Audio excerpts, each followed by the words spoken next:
What's up, folks? Welcome to another episode of Summoner's War Chronicles Monster Spotlight. Today we are talking about Zinc, the Living Armor Dark version. Um, we're gonna just dive right onto his kit. I kind of want to get through this one. It's not that I think he's a bad choice or anything, but he's kind of just a similar variant to Fired Lizard Man in my opinion. I'd like to say he's the poor man's Lizardman, but one, he's dark version, and two, he's Lizardman's given to you through the campaign. So starting off, we've got the basic attack, which is just that. Moving on to his first ability is based off his attack and his defense, but it scales far higher on his defense than it does his attack. He does also apply crit rate down for 20 seconds at max level, but it's only level 1. It's not a bad ability by any means. It's also an area of effect, albeit a small one. It's not like the massive shield or heal area that you would get typically from somebody like Wusa or Rune and Chloe. But that being said, it is to attack enemies, not to help your allies.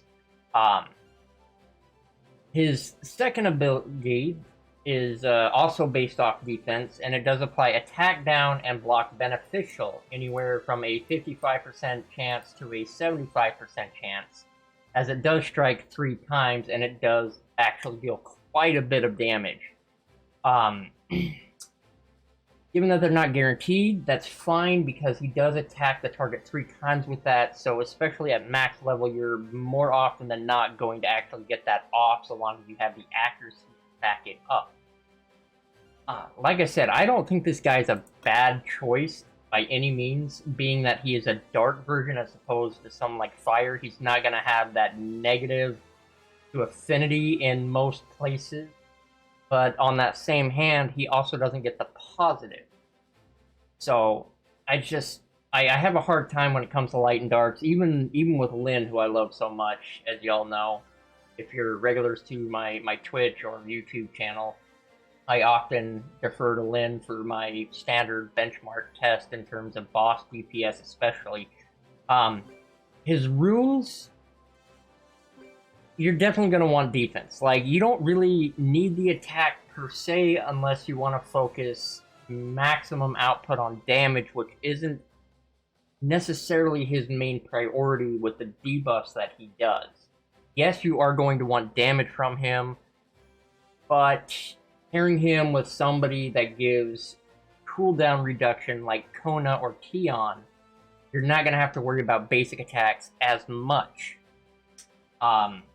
That being said, if you're gonna go, more offensive, just know that the abilities will deal less damage, but they still will proc that with the accuracy behind them. So things like crit rate down and the... I've already forgotten.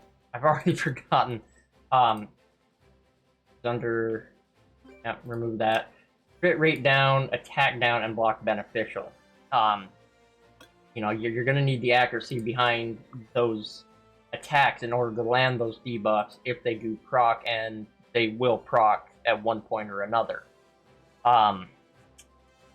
Being that he is a warrior, you're definitely going to want crit rate and crit damage behind him. Obviously, I haven't gotten his runes set up. I have really been slacking on that department, as I'm trying to get a few more monsters worked on to help keep this content getting produced and keeping up with the new monsters and whatnot, and trying to get what we have out there. But yeah, you're going to want defense, crit rate, crit damage, accuracy, and precision, in my opinion. He's a warrior, so he doesn't necessarily need evasion so much, as he's a bit tankier to begin with than an assassin would be, plus a lot of his damage scales off that defense, so he'll be able to take the hit anyways. I would probably actually forego the crit personally. Like, I would put that as a secondary stat for this guy, just because of the fact that you're mostly using him for the debuffs and the fact that he does deal damage based off his defense. Not to say that doesn't scale with crit rate, because it absolutely does. However, the more defense, the longer he lasts, the less you have to worry about him, allowing you to focus on your other two monsters in terms of their health and survivability. So defense, accuracy is your primaries, along with precision, because actually, precision is for basic attacks. So even precision, crit rate, crit damage, precision, and attack speed would all be secondary in my opinion, as opposed to his defense and accuracy. Again, pair him with somebody that uses cooldown reduction so that he can keep popping those skills off, and you don't have to have him soul linked. That way, you can just fire and forget, basically. He'll go to town using his abilities, doing that damage with his defense, that'll up his DPS, and he'll be set, basically. He would be an amazing choice for Dark Spire if you're having trouble finding monsters for that, and you have him just sitting around collecting rust. Being that he is, both defensive and offensive at the same time. Warriors are infamously hybrid type for that in this game, which makes them a great selection for areas like Spires, especially when the Dark Affinity is severely difficult to get a support in. There are no natural 3-star supports. I think, actually, that might be like, there might be one, and I can't remember their name off the top of my head. However, I do remember they do not heal. He's definitely got his uses outside of Spire, but a lot of the places that I would use him outside of Spire, I feel like Fire Lizardman would be a better choice, just because, again, the game gives him to you. He's another warrior. He's fire, which makes him good against wind areas. He's got a lot of the same debuffs. The only thing that varies between the two in terms of that is that Fire Lizardman does poison, and Zinc does attack down. So different uses there. That does give you a bit of an edge, with the attack down, helping to keep the enemy boss's attack and damage lower than what it would be normally, which might be the key to you making or failing the run. By all means, I'm not trying to say that he's a bad champion or nothing. He's a viable champion. I've seen him in action. I've tested him. I would love to get more defense on him, a little bit more speed. I'd love to work on him a bit more, and I probably will. But being as that I have other champions to fill that role, I'm probably going to defer to them just because it took me a while to get to Zinc, and I've already worked on them. But he is viable. I don't know why I keep saying that, because I feel like I'm taken away from the actual statement there, but yeah, by all means, if this is somebody you've got that you can work on early game before you get Lizard Man, I would use him over Lizard Man, because you've already put the resources there. You should finish him off. You don't want to split your resources as far as wide as I do. That is a big no-no in this game, because you will be hurt for resources at one point or another.